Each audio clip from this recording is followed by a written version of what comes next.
दादा, आज मतदान केंद्रावर जो घोळ पाहायला मिळतोय राज्याच्या वनमंत्र्यांबाबत, आणि मग मतदारांचं काय होणार? जर तुमच्या बाबतीमध्ये जर मतदान केंद्रावर घोळ होत असेल तर सर्वसामान्य मतदारांचं काय होणार? हाच प्रश्न इथं लोकशाही अशी कशी? सर्वसाधारणपणे नवी मुंबई महापालिका शाळा क्रमांक 94 मध्ये आम्ही मतदान करायचो. या वेळेला सेंट मेरी शाळेमध्ये आमचा मतदान केंद्र सांगितलं. तिथं पहिल्यांदा गेलो, तिथे रूम नंबर 9च नाहीये. इथं आल्यानंतर तिथे रूम नंबर 9 आहे, म्हणजे केंद्र क्रमांक, परंतु त्या यादीमध्ये आमचं नाव नाही. आता सेंट मेरी मध्ये आम्ही चाललोय, मी शोधतोय मतदान करायचं की नाही.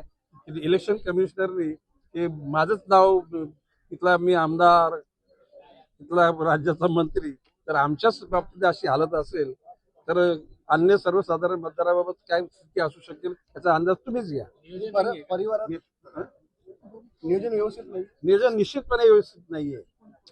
खाली संपूर्ण परिवाराच्या मतदानाचंही असं नाही, आता आमच्या कुटुंबातले 3 ठिकाणी एकाच बिल्डिंग मध्ये राहणार आहे आम्ही, बालाजीमध्ये. काहींचं इथं आहे, काहींचं सेंट मेरी मध्ये आहे. आता तो तिथे सेंट मेरी मध्ये जातोय. आता आम्ही शेवटी मतदानाचा हक्क बजावला पाहिजे, शोधलं पाहिजे, शोधू.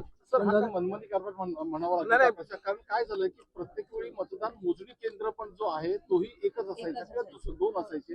यावेळी 8 मतमोजणी केंद्र केले. हा सगळा प्रकार म्हणजे जसं पटेल असं मनाला पटेल अशा पद्धतीने केले.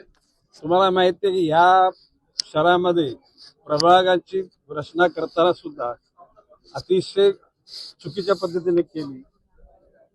खरं म्हणजे माननीय न्यायालय या सर्व गोष्टीला स्थगिती देण्याच्या मोडमध्ये होते, परंतु राज्यातल्या सर्व महानगरपालिकांच्या निवडणुका एकच वेळेला व्हाव्या म्हणून आमच्या काही लोकांनी सांगितलं हरकत नाही, या परिस्थितीत होऊ द्या.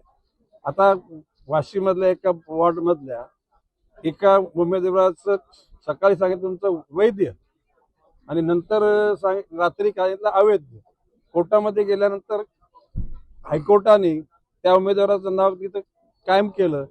अशा प्रकारची ही असलेली यंत्रणा ज्या अधिकाऱ्यांच्या हाताखाली राबवली गेली त्यांची चौकशी करण्याची गरज आहे, आणि ती करण्याकरता निश्चितपणे आम्ही निवडणूक आयोगाला पत्र देऊ.